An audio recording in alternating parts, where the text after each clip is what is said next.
ماجرای سریال بی صداقت برای یکی از خواننده‌های معروف ترکیه هم اتفاق افتاده. حالا اینکه داستان سریال بی صداقت چیه یا برای خواننده چه اتفاقی افتاده توی ویدیو کامل توضیح میدم.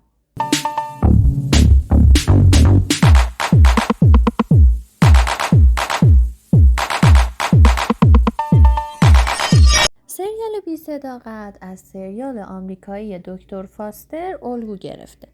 ماجراش هم راجع به یک زنیه که یه زندگی خوبی داره دیگه، با شوهرش و بچهش و اینا اوکی دارن زندگی میکنن، اما میفهمه که شوهرش داره بهش خیانت میکنه و اصلا یه موبایل دیگه ای داره و توی اون با معشوقش ارتباط برقرار میکنه. موبایل رو پیدا میکنه و بعد میفهمه معشوقه حامل است و خلاصه از این ماجراها.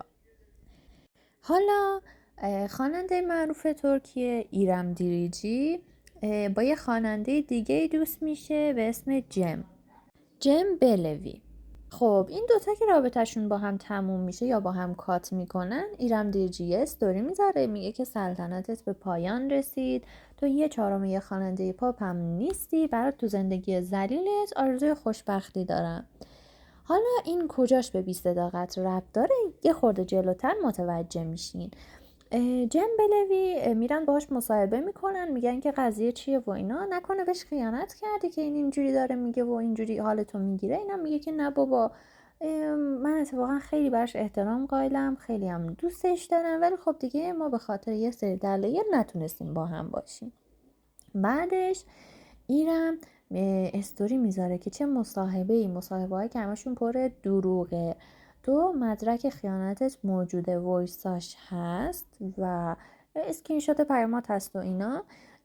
جم بلوی هم مثل همین کاراکتر مردمون توی سریال بی صداقت یه گوشی دیگه داشته که با اون گوشی دیگه به ایرم خیانت میکرده و نوشته بوده که بذار تا تابستون با ایرم باشم، بعد تابستون ازش جدا میشم چون نمیخوام وجهه عمومی نسبت به من خراب بشه.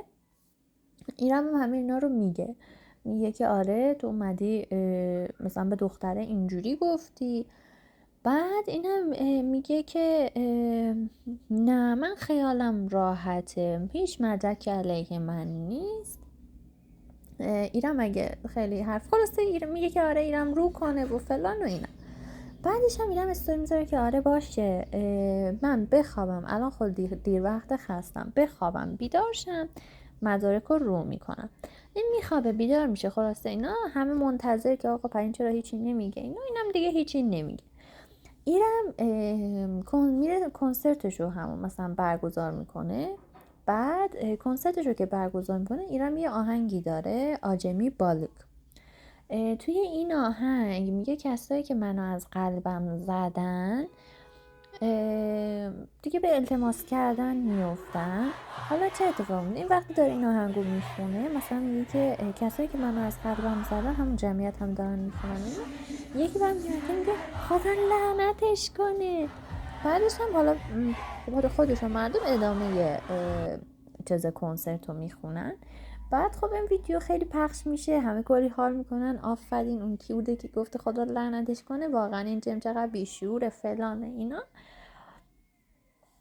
خلاصه خبرنگاراشون هم میرن میگردن که ببینن که این جم با کی رابطه داره و اینا. خلاصه حدسی که میزنن اینه که جم با یه مانکنی که اسمش هم نرگسه ارتباط داره، اما خب دیگه قطعا کسی تاییدش نمیکنه همچین چیزیو.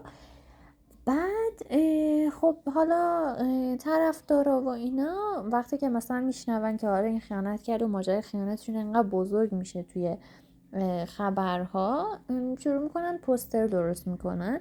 همون پوستر سریال بی صداقت رو این دفعه با صورتهای ایرم و جم درست میکنن.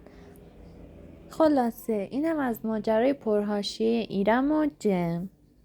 امیدوارم که ویدیو رو دوست داشته باشین. حتما نظراتتون رو کامنت کنین، سابسکرایب هم فراموشتون نشه.